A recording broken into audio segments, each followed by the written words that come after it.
College Multan road campus में bio का teacher हूँ और आज एक टॉपिक रिप्रेजेंट करने लगा हूँ चैप्टर नंबर 1 का। चैप्टर नंबर सेकंड ईयर का है, चैप्टर नंबर 1। और चैप्टर नंबर 1 है हमारे पास सेकंड ईयर का होमियोस्टेसिस। और इसमें जो आज का हमारे पास टॉपिक है वो है एस्क्रीशन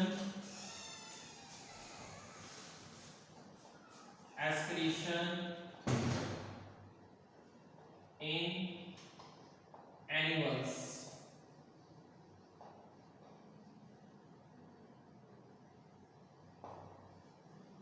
अब इससे पहले पढ़ने से पहले मैं एक लाइन यहाँ पर लिखूंगा ताकि आपको आइडिया सारा क्लियर हो जाए। एस्क्रीशन का मतलब होता है excretion means removal of metabolic waste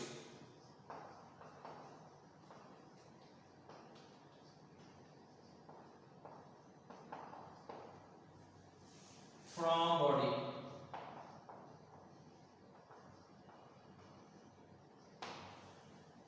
तो बॉडी से मेटाबॉलिक वेस्ट को रिमूव करना एस्क्रीशन कहलाता है।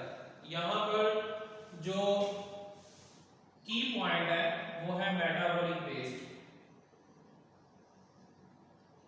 मेटाबॉलिक वेस्ट क्या होते हैं देखेंगे, बॉडी में जो केमिकल रिएक्शंस चल रहे हैं, एक छोटा सा केमिकल रिएक्शन का नाम लेते हैं। जैसे कि हम कहते हैं कि हम खाना खाया और वो हजम हुआ, डाइजेशन हुई, तो डाइजेशन के दौरान जो वेस्ट बनता है वो वेस्ट मेटाबॉलिक वेस्ट है।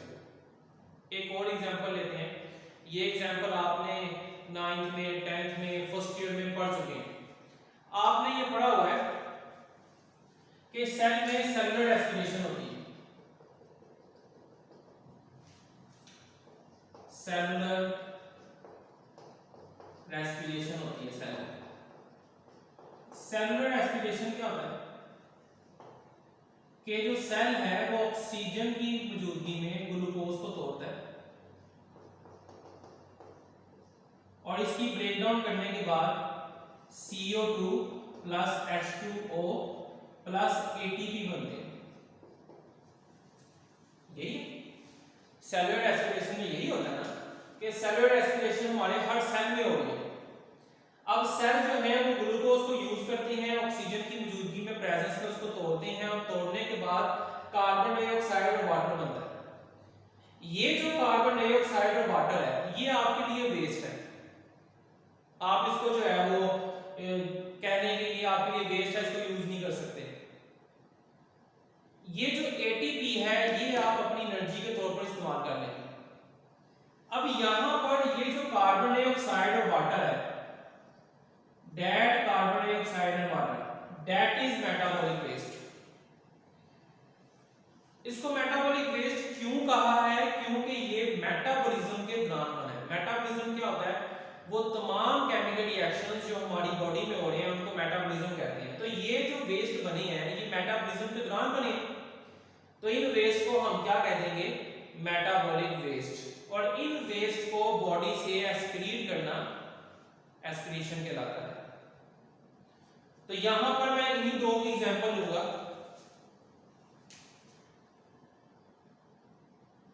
Animals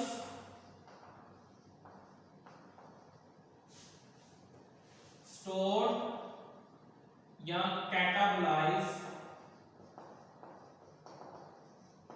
the carbohydrates. Animals carbohydrates को तोड़ते हैं। कैटाबोलाइज का मतलब होता है तोड़ना। And produce carbon dioxide and water as metabolic waste which is excreted from body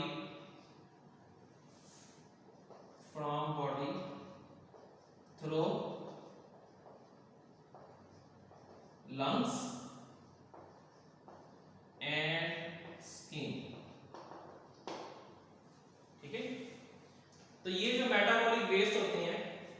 हम अपने लंग्स और स्किन के जरिए से बाहर रिमूव कर देते हैं। स्किन के जरिए से कैसे करते हैं, हमारे स्किन से पसीना निकलता है, तो ये जो वाटर बाड़ा होता है ये उस फॉर्म में जो है वो बाहर निकल जाता है। तो इस लाइन के अंदर गौर करने वाली बात ये है, वो ये है कि ये जो मेटाबॉलिक वेस्ट है, ये जो दो मेटाबॉलिक वेस्ट है, कार्बन डाइऑक्साइड और वाटर, ये किससे बन रहे हैं, कार्बोहाइड्रेट से। कार्बोहाइड्रेट खाते हैं ना, डेली रूटीन में रोटी खा रहे हैं, चावल खा रहे हैं, दूध पी रहे हैं, इन सब में कार्बोहाइड्रेट्स मौजूद है। फर्स्ट ईयर में चैप्टर नंबर 2 में हमने पढ़ा था carbohydrates are polyhydroxy of aldehyde ketones. तो जब कार्बोहाइड्रेट्स टूटते हैं तो कार्बन डाइऑक्साइड और वाटर बनता है, तो इसके टूटने से बना है। तो जब वो इसके टूटने से बना है तो ये मेटाबॉलिक वेस्ट हो गया, इसको बॉडी से निकालना एक्सक्रीशन है। तो ये तो बात होगी हमने कार्बोहाइड्रेट्स की। उसके बाद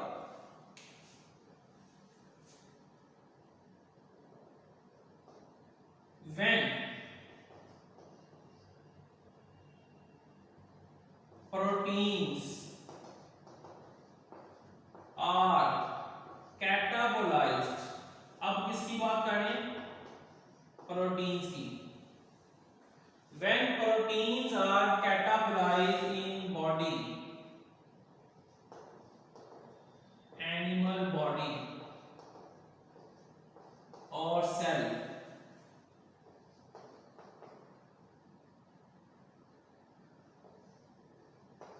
due to catabolism of protein,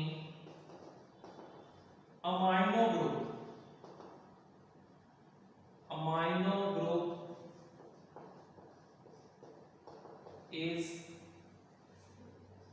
released from amino acid। पहले इस लाइन को समझ लें। कहते हैं जी जब कैटाबॉलिज्म होती है, कैटाबॉलिज्म आपको पता है किसी भी चीज का टूटना कैटाबॉलिज्म कहलाता है। जब कैटाबॉलिज्म होती है, कैटाबॉलिज्म किसकी होती है, प्रोटीन्स की। जब प्रोटीन्स की कैटाबॉलिज्म होती है तो प्रोटीन की कैटाबॉलिज्म से इसके अंदर से एक ग्रुप निकलता है और इस ग्रुप को हम कह देते हैं अमाइनो ग्रुप। कौन सा ग्रुप निकलता है, और ये अमाइनो ग्रुप कहां से निकल रहा है, अमाइनो एसिड से। जाहिर सी बात है ना, आपने फर्स्ट ईयर में पढ़ा हुआ है कि प्रोटीन्स किसकी बनी होती हैं, अमाइनो एसिड्स की। तो जब प्रोटीन्स को तोड़ेंगे तो अमाइनो एसिड टूटेगा, तो अमाइनो एसिड टूटने से क्या निकलेगा, अमाइनो ग्रुप। चलो यहां बना भी देता हूं स्ट्रक्चर इसका ताकि आपको यहां क्लियर हो जाए। ये देखो,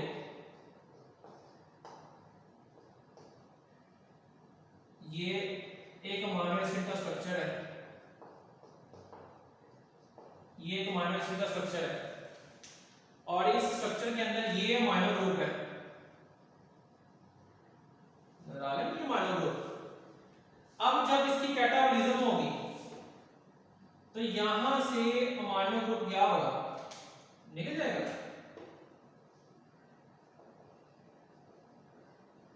जब इसकी कैटाबॉलिज्म हुई तो यहां से अमाइनो ग्रुप क्या हो गया, रिमूव हो गया।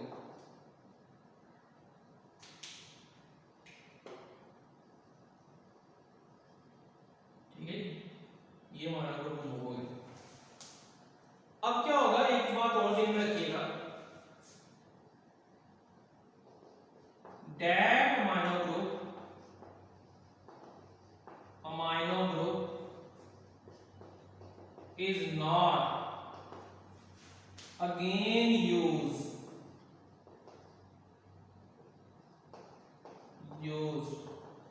in synthesis of protein, that is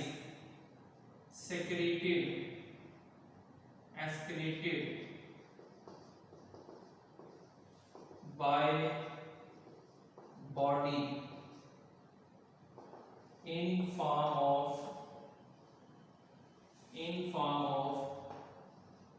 urea, ammonia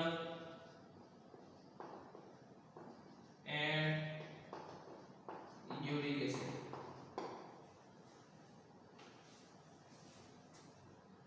These are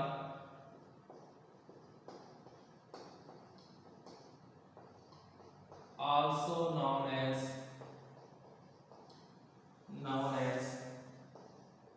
nitrogenous waste. अब ये लाइन बड़ी ही खास है, यहां आपको सब कुछ क्लियर हो जाएगा। वो कहता है कि जब अमाइनो एसिड टूटता है तो अमाइनो एसिड के टूटने की वजह से यहां से अमाइनो ग्रुप निकल जाता है, अमाइनो ग्रुप निकल गया, कहता है वो अमाइनो ग्रुप वापस यूज नहीं हो सकता। ये जो अमाइनो ग्रुप यहां से निकला है ना, ये वापस यूज नहीं हो सकता। अब इसको बॉडी से रिमूव भी करना है। रिमूव कैसे करेंगे? वो कहता है ये अमाइनो ग्रुप आगे कन्वर्ट हो जाएगा तीन कैटेगरीज में, या तो ये अमोनिया में कन्वर्ट हो जाएगा, या फिर ये यूरिया में कन्वर्ट हो जाएगा, या फिर ये यूरिक एसिड में कन्वर्ट हो जाएगा, और इन तीनों की फॉर्म में बॉडी से एक्सक्रीट कर दिया जाएगा। मतलब इसको हम दोबारा यूज नहीं कर सकते। और फिर एंड वाली बात में ये कहता है कि ये जो तीनों एलिमेंट्स हैं, तीनों कंपाउंड्स हैं, अमोनिया, यूरिक एसिड, यूरिया, ये तीनों के तीनों नाइट्रोजनस वेस्ट हैं। तीनों कौन से वेस्ट हैं जी? नाइट्रोजनस। यानी कि नाइट्रोजनस वेस्ट कहां से बनते हैं? प्रोटीन से। तो जब हम प्रोटीन्स खाते हैं ना, जैसे दाल, चने की दाल या चने, प्रोटीन होती हैं उसके अंदर। उसके अलावा ये जो गोश्त है, मुर्गी का गोश्त हो गया, बड़ा गोश्त हो गया, बीफ हो गया, मटन हो गया, ये सब प्रोटीन्स हैं। तो जब हम प्रोटीन्स खाते हैं ना, तो हमारे अंदर नाइट्रोजनस प्रोडक्ट्स बनते हैं जो एज अ नाइट्रोजनस वेस्ट हम बॉडी से एक्सक्रीट करते हैं। तो यहां तक हमने एक चीज कंफर्म कर ली कि जो नाइट्रोजनस वेस्ट बनते हैं वो प्रोटीन से बनते हैं, वो कार्बोहाइड्रेट से नहीं बनते। ये बात क्लियर कर लें, nitrogenous waste are formed by protein not from carbohydrates. Carbohydrate से नाइट्रोजनस वेस्ट नहीं बनते। अब हमने इन नाइट्रोजनस वेस्ट के ऊपर बहस करनी है कि अच्छा कितने बनते हैं, कैसे बॉडी से रिमूव करेंगे, अब उसके ऊपर बहस होगी। मतलब कहने की बात यह है कि हम बॉडी से नाइट्रोजन निकाल रहे हैं, ठीक है, बॉडी से नाइट्रोजन निकाल रहे हैं in the form of nitrogenous waste. अब एक और लाइन यहां पर आती है,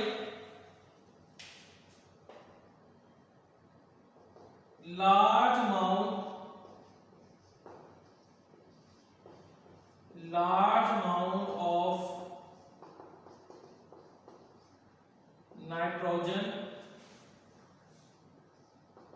is excreted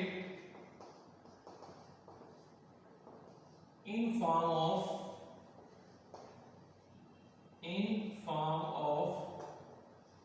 ammonia, urea and uric acid from animal body। कहता है कि जो ज्यादा नाइट्रोजनस वेस्ट बनते हैं ना बॉडी में, जिनके अंदर नाइट्रोजन की क्वांटिटी ज्यादा होती है, वो तीन है। अमोनिया में नाइट्रोजन की क्वांटिटी बहुत ज्यादा है, यूरिया में नाइट्रोजन की क्वांटिटी बहुत ज्यादा है, यूरिक एसिड की नाइट्रोजन की क्वांटिटी बहुत ज्यादा है। ओके जी। अच्छा जी, उसके बाद लो अमाउंट या less amount of nitrogen is excreted in form of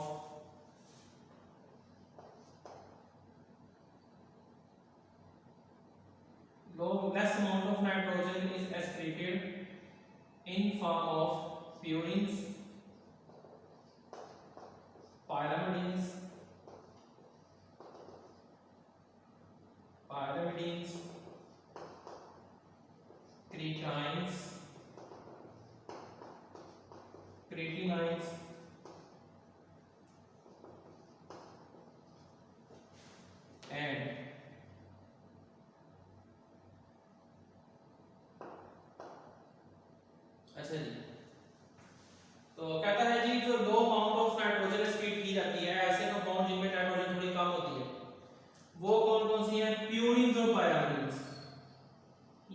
पढ़ चुके हैं प्यूरिन्स और पायरामिडीन्स?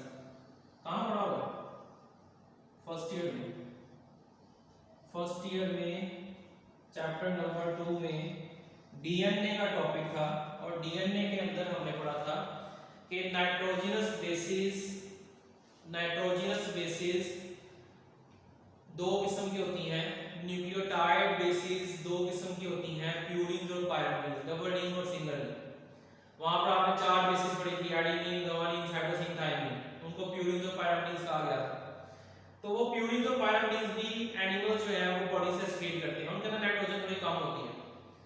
उसके बाद क्रिटाइन्स और क्रेटिनाइन्स, ये हमारे मसल्स में बनते हैं, नाइट्रोजनस वेस्ट है, मसल्स में बनते हैं, इनको भी बॉडी से एक्सक्रीट किया जाता है। अच्छा, अब ये जो प्यूरिन्स और पायरामिडीन्स हैं, ये खुद बजाते खुद टूट कर जो है वो नाइट्रोजनस वेस्ट बनाती है। जैसे कि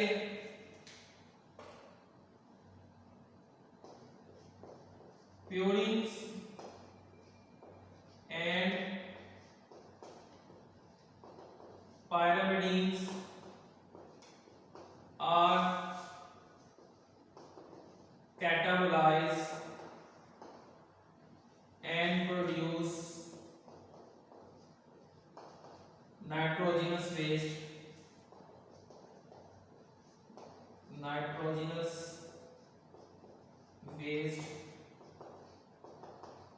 that is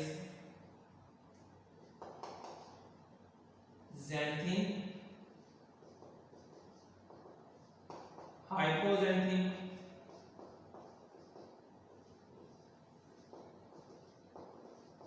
allantoin, uric acid and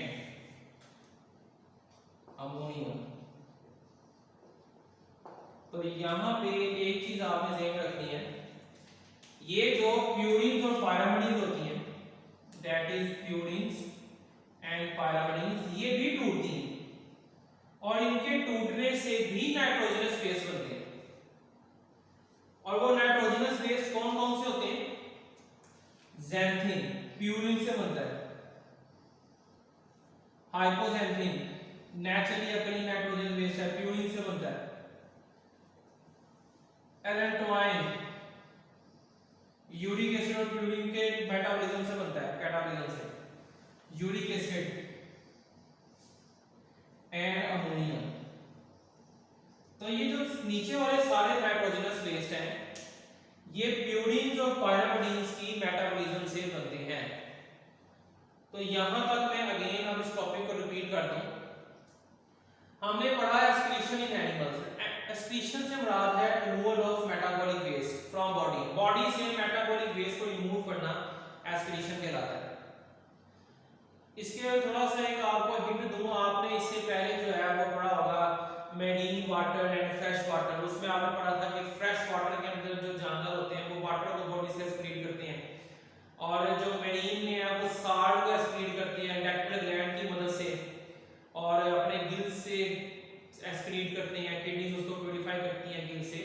तो वो जो साल्ट मेरीन एनवायरनमेंट में एक्सक्रीट हो रहा था और वो जो वाटर हाइपोटोनिक एनवायरनमेंट में एक्सक्रीट हो रहा था, वो भी मेटाबॉलिक वेस्ट है, वो भी एक्सक्रीशन में ही आएगा। तो एक्सक्रीशन का मतलब होता है रिमूवल ऑफ मेटाबॉलिक वेस्ट। उसके बाद जब एनिमल्स कार्बोहाइड्रेट्स खाते हैं, तो कार्बोहाइड्रेट्स खाने के बाद इससे भी मेटाबॉलिक वेस्ट बनते हैं बाय सेलुलर एस्पिरेशन, और ये मेटाबॉलिक वेस्ट होते हैं CO2 H2O, इसको भी हम बॉडी से एक्सक्रीट कर लेते हैं। जब भी हम प्रोटीन्स खाते हैं तो प्रोटीन से जो अमाइनो एसिड होते हैं वो टूटते हैं, अमाइनो एसिड के टूटने की वजह से अमाइनो ग्रुप अलग हो जाता है, अमोनिया, यूरिया, यूरिक एसिड में कन्वर्ट हो जाता है। ये भी मेटाबॉलिक वेस्ट है, नाइट्रोजनस वेस्ट जिसको हम कहते हैं, इसको भी एक्सक्रीट करना एक्सक्रीशन कहलाता है। फिर हमने पढ़ा कि बड़ी मिकदार में जो हमारी बॉडी से नाइट्रोजनस वेस्ट एक्सक्रीट होते हैं वो अमोनिया की फॉर्म में, यूरिया की फॉर्म में, यूरिक एसिड की फॉर्म में होते हैं। ये आगे जब हम पढ़ेंगे नेचर ऑफ एक्सक्रीटरी प्रोडक्ट में, तो तब वहां पे क्लियर हो जाएगा कि अमोनिया कौन से जानदार एक्सक्रीट करते हैं, यूरिया कौन से जानदार एक्सक्रीट करते हैं, यूरिक एसिड कौन से जानदार एक्सक्रीट करते हैं।